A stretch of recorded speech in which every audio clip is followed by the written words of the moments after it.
তো হ্যালো বন্ধুরা, myself কনিতে visit করার জন্য তোমাদের সবাইকে জানাই মোস্ট ওয়েলকাম আর অনেক অনেক ভালোবাসা। কেমন আছো তোমরা সবাই? আশা করছি তোমরা সবাই খুব ভালো আছো। আমিও আছি কোনো রকমে। দেখো, চিকেনের তিনখানা ব্রেস্ট পিস, এটা হচ্ছে সলিড ব্রেস্ট। ঠিক আছে, এই তিনখানা সলিড ব্রেস্টকে আমি মিক্সিতে ভালো করে পেশাই করে নেব। ঠিক আছে, মিক্সিতে খুব ভালোভাবে গ্রাইন্ড হবে তিনখানা ব্রেস্ট।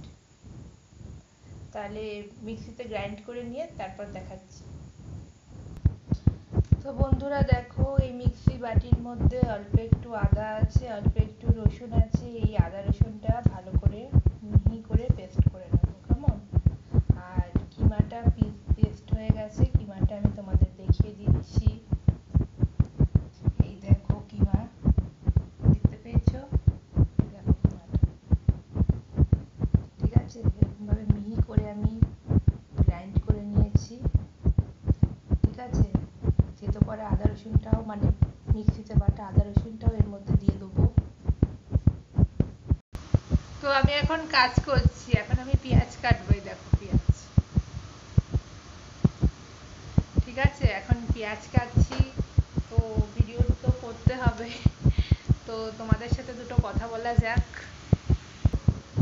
তোমরা এখন অনেকেই বলবে যে তোমাদের কাছের মানুষ মারা গেছে, নিকটাত্মীয় হয়, তো এই অবস্থায় আমরা কেন মাছ মাংস খাচ্ছি। তো দেখাচ্ছি তোমাদেরকে। আজকে আমাদের বাড়িতে চিকেন রান্না, আজকে না মানে এখন রেডি করে রাখছি, রান্নাটা হবে কালকে সকালে। তো যাদের যাদের মনের প্রশ্ন যে নিকটাত্মীয় মারা গেছে তাও কেন মাংস খাচ্ছি, তো তোমাদেরকে বলি শোনো। বাজারে গেছিলাম হচ্ছে রবিবার দিন। রবিবার দিন তো যাও, মানে রবিবার দিন তোমরা তো জানো যে রবিবার দিন সপ্তাহে একদিন আমাদের বাজার হয়। ঠিক আছে, আর বাদ বাকি দিনগুলো হয় না। ঠিক আছে, কোনো কারণে যদি ঘরে কিচ্ছু না থাকে, ওই আলু পেঁয়াজ আদা রসুন কোনো কারণে যদি রান্না করার মতন কিচ্ছু না থাকে, তাহলে ওই বুধবার কি শুক্রবার করে বাজারে যাওয়া হয়। তো আর এমনি নর্মালি, হ্যাঁ, সপ্তাহে একদিন রবিবার করেই আমাদের বাজার হয়। তো রবিবার দিনকে আমি বাজারে গেছিলাম, গিয়ে 15 দিনের বাজার নিয়ে এসেছি। ঠিক আছে, তো সেগুলো তোমাদেরকে দেখানো হয়নি, মানে শরীরটা মানে এতটাই ক্লান্ত ছিল, এতটাই ক্লান্ত ছিল, হ্যাঁ, সেগুলো তোমাদের সাথে শেয়ার করা হয়নি কি কি বাজার করেছি। তো 15 দিনের বাজার আমি একবারে করে নিয়ে এসেছি। তো বাজারে যাব হচ্ছে আবার সামনের মাসে হচ্ছে 1 সেপ্টেম্বর রবিবার। হ্যাঁ, যেতে যেতে সেই 1 সেপ্টেম্বর। তো যেহেতু 15 দিনের বাজার করে নিয়ে এসেছি, তো আমাদের চিন্তা নেই, 15 দিন মানে হেসে খেলে হয়ে যাবে। তো এবারে আসছি মাংসর কথায়। হ্যাঁ, রবিবার দিনকে যেরকম পার্শে মাছ কিনেছিলাম, তেমনি চিকেনও কিনেছিলাম। তো চিকেন আমি ওই 170 টাকা, হ্যাঁ 170 টাকা চিকেন কিনেছিলাম। 190 করে কেজি ছিল, 90 করে কেজি, 190। তো 170 টাকা চিকেন কিনেছি। তো চিকেনটা কেনা মাত্রই সাথে সাথে ফ্রিজের মধ্যে ঢুকিয়ে দিয়েছিলাম। ঠিক আছে, যে একদিনে তো দুটো মানে রান্না করা যাবে কেন, মানে যাবে না কেন, যাবে তো অবশ্যই। যে একদিনে দুটো রান্না করা, চিকেনও করা যেত, মাছও করা যেত, কিন্তু আমার কাছে কথা হচ্ছে যে আমি একটা করব, করে সেটা খাওয়া হয়ে সেটা ফিনিশ হবে, তারপরে আবার আরেকটা আইটেম, দুটো আইটেম একসাথে করা কোনো ব্যাপারই না আমার কাছে, অন্তত করাই যায়। তো একটা হয় করলে মাংস করব, নাহলে করলে মাছ করব। এবার আমি সেদিনটা কি করেছি, যে মাংসটাকে ফ্রিজের মধ্যে ঢুকিয়ে দিয়ে মাছটাই শুধু রান্না করেছিলাম। তো এবারে কি করব বলে, 170 টাকার মাংস এনে কি আমি এখন ফেলে দেবো? তখন তো মানুষটা বেঁচে ছিল, মানুষটা তো মারা গেছে সন্ধ্যাবেলায় মানুষটা মারা গেছে। আমার আমার তাহলে কি করণীয়? তাহলে মানে 170 টাকা জিনিসটা আমি ফেলে দিই, তাই না? তো মারা গেছে, কষ্ট হয়েছে, কেঁদেছি, সব কথা তোমাদের সঙ্গে ভাগও করে নিয়েছি। আর যদি কিছু না বলে থাকি, না হয় এর মধ্যে বলে দেবো, যে যদি কিছু বাকি থেকে থাকে এই 2-1 দিনের মধ্যে সেগুলোও বলে দেবো। তো মানে মানসিক দিক একদম ঠিক নেই। এই খেতে হয় খাচ্ছি, রান্না করতে হয় রান্না করছি, নাহলে আমি না হলে কেই বা করবে? আমার ঘরের রান্না তো আর পাড়ার লোক এসে করে দেবে না, তো আমাকেই করতে হবে। তো মানে মন মেজাজ একদম ভালো নেই আমার। তো সেই জন্য কি করব, দুদিন তো ছিল, আজকে হচ্ছে বুধবার, আজকে আমাকে মাংসটা মানে ইয়ে করতেই হবে, মানে রান্নাটা করতেই হবে, নাহলে তোমরা তো জানোই ফ্রিজে বেশি দিন রাখলে জিনিসপত্র ব্যাকটেরিয়া হয়ে যায়, মানে গন্ধ হয়ে যায়। তো সেই হিসাবে আজকে আমি এটা করছি, মানে সমস্ত কিছু অ্যারেঞ্জমেন্টটা করছি, রান্নাটা হবে কালকে সকালে। তাহলে সবটা বলে দিলাম তোমাদের। তো বন্ধুরা দেখো, চিকেন কিমা, তার উপর দিয়ে দিয়েছি আদা রসুন বাটা, তারপরে দিয়ে দিয়েছি অল্প একটু কুচনো পেঁয়াজ। ঠিক আছে, কিমা, আদা রসুন বাটা, কুচনো পেঁয়াজ। এবারে বাকি জিনিসগুলো দিয়ে দিই, তারপরে তোমাদেরকে দেখাচ্ছি। আচ্ছা দেখো বন্ধুরা, এইটার মধ্যে দিয়ে দিয়েছি, পরিমাণগুলো তোমরা নিজেরা বিয়ে করে নেবে, নিজেরা যতটা করবে সেই বুঝে দেবে। পরিমাণগুলো আমি বলছি না, কি কি দিয়েছি শুধু নামগুলো বলছি।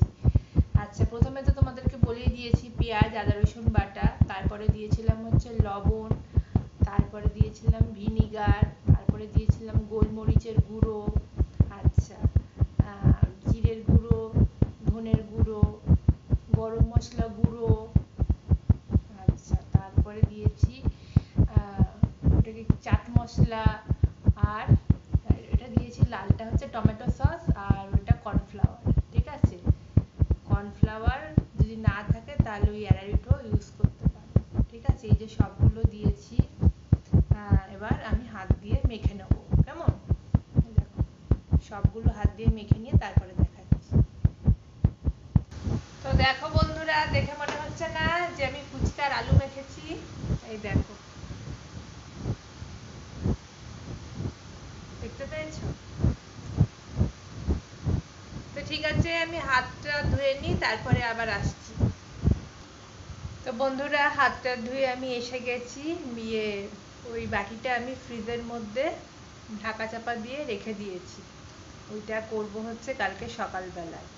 ঠিক আছে, কালকে ওই সকাল কটা, 6টা 6:30 নাগাদ, মানে ভোর সকাল 6টা 6:30 নাগাদ আমি করে নেব। ওটা থাকুক, কয়েক ঘন্টার জন্য থাকুক ফ্রিজে। তো এখন ফ্রি আমি, তো আরও কটা কথা বলতে এলাম তোমাদের কাছে। তো তোমরা তো জানোই 2001 মানে আগের দিনকে আমি যাকে নিয়ে ভিডিওটা করেছিলাম, আজকেও আমি তাকে নিয়েই ভিডিওটা করছি।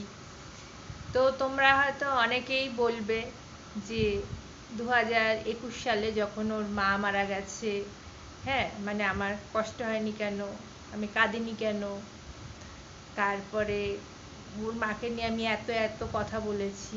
হ্যাঁ, ওর মা তো এত সত্য ছিল, কিন্তু ওর বাবা এমন কি করেছে যে আমি খুব কষ্টে আছি, কেঁদেছিলাম? ওর বাবা এমন কি করেছে? তো প্রথমেই বলি, ওর মায়ের সঙ্গে আমার ছোটবেলা থেকেই তিক্ততা ছিল। ঠিক আছে, হ্যাঁ, ওর মায়ের সঙ্গে আমার ছোটবেলা থেকেই তিক্ততা ছিল, মানে ওর মা একদমই আমাকে পছন্দ করতো না, চাইতো না আমি ওদের বাড়িতে যাই। হ্যাঁ, তো যাই হোক, ও এখন যত ওদের সম্পর্কে কথা কম বলবো ততই ভালো। যাই হোক, আমি আর বলতে চাইছি না, জাস্ট একটা কথার পরিপ্রেক্ষিতে এসে গেল। তো হ্যাঁ, ওর বাবার বেলায় আমার এত কষ্ট কেন হচ্ছে? তো ওর মা যেদিন 2021 সালের ডিসেম্বর মাসে মা যেদিনকা মারা যায়, তো ওর বাবার মুখটা না, মানে জাস্ট দেখার মতো একদম ছিল না। মানে মানুষের শরীরের একটা মেইন পার্টস, অঙ্গ বাদ দিয়ে দিলে ঠিক একটা মানুষের যেরকম হয়, ঠিক ওর মা যেদিনকা মারা গেছিল ওর বাবার অবস্থাও ঠিক সেরকম হয়েছিল। মানে শরীরের একটা অঙ্গ মানে বাদ দিয়ে দিলে মানুষের যেরকম হয় ঠিক সেরকম। তো খুবই মন মরা হয়েছিল এই 2.5টা বছর ধরে। তারপরে মানে শরীরটা একটু আগে মানে একটু খারাপই ছিল। তো এরকম একটা মানে বউ চলে গেছে, বুঝতেই তো পারছো। তো এই অবস্থায় মানে খুবই কষ্টে ছিল। হ্যাঁ, মানে তো খাওয়া দাওয়া মানে যেহেতু মানসিক দিক ঠিক নেই, বউ চলে গেছে, সেহেতু খাওয়া দাওয়া সেরকমভাবে করছিল না, ওই জন্য শরীরের রোগটা ওই জন্য তাড়াতাড়ি এসে গেছে। তো আমার খারাপ লাগার এটাই যে আমি তোমাদের কাছে প্রিভিয়াস ভিডিওতে বলেছিলাম যে ওদের বাড়িতে যখন গেছিলাম, মানে আমারই বলা কথা, কিন্তু আমি কিন্তু নতুন করে কিছু ইনক্লুড করে বলছি না কারোর নামে বানিয়ে, এটা আমারই ভিডিওতে বলা কথা, সেটাই আমি নিয়ে মানে তুলে ধরছি। তো আমি তোমাদেরকে বলেছিলাম যে 2017 সালে যখন নাকি ওদের বাড়িতে গেছিলাম, তো ওর বাবা কি করেছিল, দরজা বন্ধ করেছে, মানে ঘরের ভেতর থেকে জানতো যে আমি যাব, তো ঘরের ভেতর থেকে দরজাটা লক করে ছিল। এবার জোরে, প্রচণ্ড জোরে, মানে হাই ভলিউমে, যতটা হাই ভলিউম হয় হাই ভলিউমে টিভিটা চালিয়ে দিয়েছিল, জানতো যে আমি যাব। মানে মেইন কথা হচ্ছে ওরা আমাকে বাড়িতে অ্যালাউ করবে না, ঠিক আছে। মানে ওর মায়ের সঙ্গে, মানে ওর মাই বেসিক্যালি বুদ্ধিটা দেয়, ঠিক আছে। ওর মা যেহেতু বলেছে, সেহেতু নিজের স্বামীকে বলেছে, তাই ওই কাজটা করেছিল। তো তো জানতো যেহেতু আমি যাব, তাই মানে তখন কয়টা বাজে, রাত্রি 9টা, 9:30 মতো বাজে, ঠিক আছে। ওদের বাড়িতে আমরা খেতে যাওয়ার কথা ছিল, রুটি খেতে যেতাম। তো এরকম করে ঘরের মধ্যে ভেতর দিয়ে দরজাটা বন্ধ করে রেখেছিল, আর টিভিটা প্রচণ্ড জোরে দিয়ে রেখেছিল। এবার ওদের তো দরজার সঙ্গে খাটটা ছিল, এবারে আমি ধাক্কাচ্ছি, এবার তো ওর বাবা তো শুনতে পেয়েছে যে আমি ধাক্কাচ্ছি। ও মানে মানে ওদের উদ্দেশ্যটা হচ্ছে যেন তেন প্রকারে না বাড়িতে আমাকে অ্যালাউ করবে না। তো তো ওর বাবা শুনতে পেয়েছিল যে আমি এসে গেছি, আমি দরজা ধাক্কাচ্ছি, অনেকক্ষণ ধরে দরজা ধাক্কাচ্ছি, উত্তরই দিচ্ছে না, মানে আমাকে যাতে ঢুকতে না দেয়, মানে দরজার আওয়াজটা যাতে ওদের কানে না আসে, সেই জন্য কি করেছে, যে প্রচণ্ড হাই ভলিউমে টিভিটা করে দিয়েছিল। তো তারপরে আমি অনেক ধাক্কাচ্ছি, ওর বাবার কানে যাচ্ছিল, ওর বাবা তো জানে যে মানে দরজা খুলবে না, কারণ ওর মা শিখিয়ে দিয়েছিল এটা, ঠিক আছে, ওর মাই এটা শিখিয়ে দিয়েছিল। তো স্বাভাবিক, যেহেতু বউ শিখিয়ে দিয়েছে, সেই জন্য আমার সঙ্গে ওরম ব্যবহারটা করেছিল। তো আমাকে বাড়িতে অ্যালাউ করবে না বলে মানে উচ্চস্বরে টিভি দিয়েছিল, আর দরজাটা ভেতর থেকে লক করা ছিল। তো তারপরে অনেকক্ষণ পর, মানে 1 ঘন্টা আমি ওদের বাড়ির বাইরে দাঁড়িয়েছিলাম, ঠিক আছে। মানে ওইটাই ওদের বাড়িতে শেষ না, তারপরে আমি একবার নিজে থেকেও গেছিলাম, হ্যাঁ, তারপর একবার নিজে থেকেও গেছিলাম। তো আমাকে সেইটা নিয়েও কথা শুনতে হয়েছে, বলেছিল আমাকে অনেকে যে তোর লজ্জা নেই, হ্যাঁ, ওদের বাড়িতে তোকে মানে অ্যালাউ করে না, তোর মানে তুই নির্লজ্জ, তাই জন্য তুই সেকেন্ড টাইম গেছি। ওই সেকেন্ড টাইম মানে ওই ঘটনার পর যেটা গেছিলাম, সেটাই ওদের বাড়িতে একদম জীবনের শেষ যাওয়া হয়েছিল 2017 সালের নভেম্বর মাসে, ঠিক আছে। তো 1 ঘন্টা পর ওর মা কোথায় যেন একটা গেছিল, 1 ঘন্টা পর ওর মা এসছে, মানে আমি তো 1 ঘন্টা ধরে বাড়িটা শুধুই দাঁড়িয়েছি। আমি, একটা মানুষ কতক্ষণ দরজা ধাক্কাতে পারে, 5 মিনিট ধাক্কালাম, 10 মিনিট ধাক্কালাম, 1 ঘন্টা ধরে কি কেউ দরজা ধাক্কাতে পারে? এটা কি কখনো পসিবল হয়? তো আমি ওরকমভাবে বাইরেটা দাঁড়িয়েছিলাম 1 ঘন্টা। তো 1 ঘন্টা পর মা এলো, তারপরে ওর মা মানে ওইটা শিখিয়ে দিয়ে যেহেতু গেছিলো, সেহেতু ওর মা ধাক্কাটা, এই খোলো খোলো, ওর মা যখন বললো, যে একবারে শুনতে পেয়ে গেছে, ঠিক আছে। ওর মা এসে যখন নাকি বললো খোলো খোলো, ব্যাস তখন দরজাটাকে মানে খুলে দিয়ে, তো কি করলো, মানে টিভির ঘরে চলে গেল। টিভির ঘরে গিয়ে কি করলো ওর বাবা, যে একটা ঘরে খাট আছে, যেই ঘরে খাট আছে সেই ঘরে টিভি নেই, হ্যাঁ, পরের ঘরে টিভি আছে। তো ওই ঘরে চলে গেল, মানে ওর মা আসার সাথে সাথে ওই টিভির ঘরে চলে গেল, গিয়ে টিভিটাকে কম করে, এই টিভির ঘরের দরজাটা আবার বন্ধ করে দিল, দিয়ে টিভিটাকে কম করে দিল, ঠিক আছে। হ্যাঁ, মানে আমার সঙ্গে কোনো রকম কোনো কথাবার্তা কিচ্ছু বলেনি। হ্যাঁ, ওর মা আসার সাথে সাথেই ডাইরেক্ট টিভির ঘরে গেল, গিয়ে দরজা বন্ধ করে টিভিটাকে কমে করে দিল, ঠিক আছে। এই যে ঘটনাটা, মানে ওদের বাড়িতে যে অ্যালাউ করলো, মানে মানে অ্যালাউ যে আমায় মানে পছন্দ করছিল না আমাকে, যে আমি যাই, ঠিক আছে। তারপরে ওর বাবা যে এরকম করে মানে ঘরের দরজা, মানে এগুলো সবই ওর মায়ের শেখানো ছিল, ঠিক আছে। যেহেতু বউ শিখিয়ে, নিজের বউ যেহেতু শিখিয়েছে, সেই জন্য আজকে ওর বাবা পরলোক গমন করেছে বলে কিছু না, যেহেতু বউ শিখিয়েছিল, সেই জন্য। হ্যাঁ, এবার কথা হচ্ছে ওর বউকে কে, এই মেইন কালপ্রিট। এবারে আসছি মেইন ঘটনা প্রসঙ্গে, আমাদের যে মেল কালপ্রিট, রত্না প্রতারক, চিটিংবাজ, বদাবেটি, ধাপ্পাবাজ, মিথ্যাবাদী ওই এগুলো প্ল্যানগুলো করেছিল। মানে মানে প্ল্যান করেছে বলবো না, প্ল্যানটা ওর মা, যেই মা পরলোক গমন করেছে সেই প্ল্যানটা ওর মায়ের ছিল, যেহেতু ও টাকা দিত। হ্যাঁ, মানে প্রত্যেক মাসে মাসে, মানে চাই তো বলবো না, আমি নিজে আজকে পরলোক গমন করেছে বলে কি মানে কি, ওর বাবা নিজে ফ্যাক্টরি করে, নিজে সাইনবোর্ড লিখে 3খানা পেট নিজে চালিয়েছে। আজকে যদি পরলোক গমন করা মানুষটাকে নিয়ে যদি খারাপ কথা বলি না, মানে আমার সেটা পাপ, আমার সেই বুদ্ধিটা আছে। হ্যাঁ, যখন মানে শরণাপন্ন, মানে রত্না প্রতারকের শরণাপন্ন তখন হয়েছিল যখন ওর বাবার ফ্যাক্টরিটা বন্ধ হয়ে গেছিল, তখন শরণাপন্ন হয়েছিল। ওর বাবা ফ্যাক্টরি করতো, সাইনবোর্ড লিখতো। হ্যাঁ, তারপরে এই করে 3খানা পেট, ওর বাবার মেয়ের পড়াশোনা, বউয়ের মানে মানে সমস্ত কিছু শখ আহ্লাদ ওর বাবা যতটা পেরেছে, যতটুকু পেরেছে। হ্যাঁ, হ্যাঁ, মানে মানে রত্না প্রতারক যেটা দিত সেটা এমনি দিত নে, মানে সেই কত দিত, 3000 দিত, 4000 দিত, 3-4000 টাকায় 3খানা মানুষের জীবন চলে যেত? কখনো না, এমনি হাত খরচা হিসাব এমনি দিত। চাই তো কখনো বলবো না, চাই তো মিথ্যা কথাটা কখনো বলবো না। এই মেন কালপিট সেই শিখিয়ে দিয়েছিল ও, যাতে তোদের বাড়িতে ও যখন এইখানে আসছে না, মানে রত্না কালপিটটা যেই বাড়িতে থাকে সেই বাড়িতে যেহেতু আমি যাচ্ছিলাম না, ভালো করে শুনুন, রত্না কালপিট যেই বাড়িতে থাকে যেহেতু আমি যাচ্ছিলাম না, ও ওর বোনকে যেহেতু টাকা দেখছে যে দিদির কাছ থেকে টাকাটা পাচ্ছে, হ্যাঁ, সেহেতু প্ল্যানিংটা ওর ইয়ের ছিল, মানে যাকে নিয়ে কথা বলছি তার মায়ের ছিল প্ল্যানিংটা। স্বাভাবিক, সেইটা ওর বাবাকে বলেছে, ওর বাবা তাই করেছে। মস্তিষ্ক প্রসূত ছিল ওর মায়ের, যেই মাকে এত গালাগালি, ঝুড়ি গালাগালি দিয়ে এসেছি, সেইটা ছিল ওর মায়ের। ঠিক আছে, প্ল্যানিংটা ওর মায়ের ছিল। ওর যেহেতু বউ বলেছে সেহেতু করেছে। আর রত্না কালপ্রিট এইখান দিয়ে বলেছিল হচ্ছে, ও যেহেতু এইখানে আমার কাছে আসছে না, তোদের বাড়িতে ও যেন না যায়, মানে আমি যেন ওদের বাড়িতে না যাই।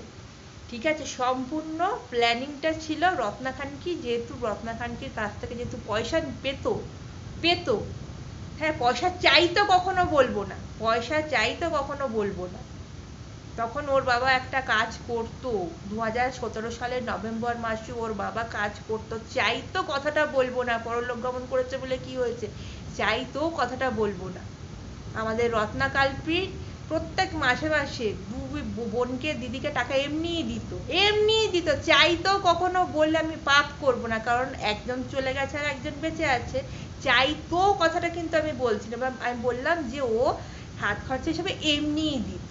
ঠিক আছে, এমনিই দিত কথাটা বললাম, চাইতো কিন্তু কখনোই পাপ কথাটা আমি বললাম না, চাইতো বলিনি। কিন্তু আমি নিজের চোখে দেখেছি ওর বাবা ফ্যাক্টরি করে আসতো, করে এসেই সাইনবোর্ড লিখতো। ঠিক আছে, কেন, কাদের জন্য করতো? ফ্যামিলির জন্য করতো, মেয়ের জন্য করতো, বউয়ের জন্য করতো, নিজের জন্য করতো। ঠিক আছে, একটা পুরুষ মানুষের যতটা পেরেছে সে ততটা করেছে, চাইতো না রত্না কালপিটের দিকে কেউ তাকিয়ে, মানে মানে ওর বাবা তাকিয়ে কখনো বসেছিল না যে রত্না কালপিট পয়সা দেবে আর আমার মেয়ে পড়াশোনা করবে, আমাদের খাওয়া খরচ সংসার চলবে, কখনো আমি এই কথাটা, পাপ কথাটা বলছি না, বলবোও না। রত্না খান কি পয়সা এমনিই দিত, রত্না প্রতারক পয়সা এমনিই দিত ওদেরকে, চাইতো কথাটা কখনো বলবো না। হ্যাঁ, চেয়েছিল একবারই, সেটা একবার জীবনে, একবার যখন ফ্যাক্টরিটা ওদের বন্ধ হয়ে গেছিল তখন শরণাপন্ন, একবার জীবনে সেটা একবার হয়েছে। যদি ফ্যাক্টরিটা যদি বন্ধ না হতো না, সেটাও বলতো না, সেটাও শরণাপন্ন। কিন্তু কি করবে, একটা মানুষের কাজ যদি চলে যায়, একটা পুরুষ মানুষের বেকার কতটা কষ্ট, বুঝতে পারছো? সেটা জীবনে একবার। তার মানে কি, আমি কিন্তু ওর বাবা মাকে নিয়ে এখনো কোনো খারাপ কথা, মানে ওর মাকে নিয়ে একটুখানি বলতে হলো, ওর মাকে নিয়ে একটু, কিন্তু যার জন্য আমি কেঁদেছি তাকে নিয়ে কিন্তু আমি একটা খারাপ কথাও বললাম না। খারাপ কথাটা কাকে নিয়ে বললাম? এই রত্না 2 নম্বরই চিটিংবাজ, ধাপ্পাবাজ, প্রতারক এ বলেছিল আমার এখানে যখন আসছে না, তুই তোর বাড়িতে একদম ওকে অ্যালাউ করবি না, এই কথাটা বলেছিল। ঠিক আছে, ও সেই জন্যই মানে ওদের সাথে কোনোদিনও মানে ও তার মেয়েকে তো আমি কোনোদিনও কোনো খারাপ কথা বাজে কথা কিচ্ছু বলিনি। হ্যাঁ, এবং এবং তারা দুজনের রাগটা এইটাই ছিল যে কেন আমি ওই রত্না খানের কাছে না গিয়ে আমি কেন ওদের বাড়িতে যাচ্ছিলাম। ঠিক আছে, তাহলে মেইন কালপ্রিটটা কি রত্না খান, আর এই যে পরলোক গমন করেছে সে, ওর বাবার কোনো দোষ নেই। ওর বাবাকে করানো হয়েছিল তাই ওর বাবা করেছে, ওর বাবাকে দিয়ে করানো হয়েছিল কাজটা তাই ওর বাবা করেছে, কিন্তু প্রি প্ল্যান্ড ওদের দুই বোন ছিল, মেজো আর ছোট। ঠিক আছে, আমি বলে দিলাম যে আমি যার জন্য কেঁদেছি, আমি সত্যিই কেঁদেছি, এখনো আমার মন মেজাজ ভালো নেই। নেহাত আমি রবিবার দিনকে মাংসটা এনেছি, একটা আনা জিনিস 170 টাকা ফেলে দেবো, তোমরা তো জানো আমি কিচ্ছু ফেলি না, তোমরা তো জানো আমি কিচ্ছু ফেলি না, 170 টাকা ফেলে দেবো সেই জন্য জাস্ট বানানো, গিলে গিলে খাবো, শান্তির খাওয়া না এগুলো। একজন কাছের মানুষ চলে গেছে, এগুলো শান্তির খাওয়া কখনো হতে পারে না, জিনিসটা ফেলে দেবো যার জন্য আমার এটা করা, নাহলে আর কিচ্ছু না। ঠিক আছে, এটা কোনো মানে মানে মানসিক দিকটাই আমার মানে ইয়ে হয়ে গেছে, খারাপ হয়ে গেছে, নষ্ট হয়ে গেছে, মানে ভেঙে গেছে কথাটা শোনার পর। তাহলে ওর চলে যাওয়া বাবাকে নিয়ে কিন্তু আমি কিছু বললাম না, কথাটা কাকে নিয়ে বললাম, এই রত্না 2 নম্বরই প্রতারক ধাপ্পাবাজকে নিয়ে। ও শিখিয়ে দিয়েছিল বলে কিন্তু কাজটা করেছিল। ঠিক আছে, যেটুকু বলার ছিল আমি তোমাদেরকে বলে দিলাম, ক্লিয়ার কাট করে দিলাম। তো আর ওর বাবাকে নিয়ে কিচ্ছু বলার নেই। হ্যাঁ, ওই 2-1টা ওর মা যখন বেঁচে ছিল 2-1টা না হয় খারাপ কথা বলেছে, সে তো শুধু ওর বাবা না, সে তো দুনিয়াতে অনেকেই অনেক কথা বলে বলে বা বলেছে। হ্যাঁ, সেইটা নিয়ে না হয় দুটো খারাপ কথাই বলেছিল ওর মা বেঁচে থাকাকালীন। তো যাই হোক, যাই হোক, মানুষটা চলে গেছে, তার আত্মার শান্তি কামনা করি এবং তার আশীর্বাদ যেন মেয়েটার সঙ্গে সারাটা জীবন থাকে, ব্যাস, একজন মানুষ হিসাবে ব্যাস এটাই চাই, আর কিছু না। তো যাই হোক বন্ধুরা, তোমরা ভালো থেকো, সুস্থ থেকো। যদি ভিডিওটা ভালো লেগে থাকে লাইক কমেন্ট শেয়ার সাবস্ক্রাইব করবে, সাবস্ক্রাইব করার পর অতি অবশ্যই অল নোটিফিকেশানটাকে ক্লিক করে দেবে। আর আমি যদি কথার মধ্যে কিছু ভুল বলে থাকি তার জন্য ক্ষমা চেয়ে নিচ্ছি, কেমন? তো চলো টাটা, দেখা হবে আবার একটা নতুন ভিডিওর সাথে। সবাইকে টাটা।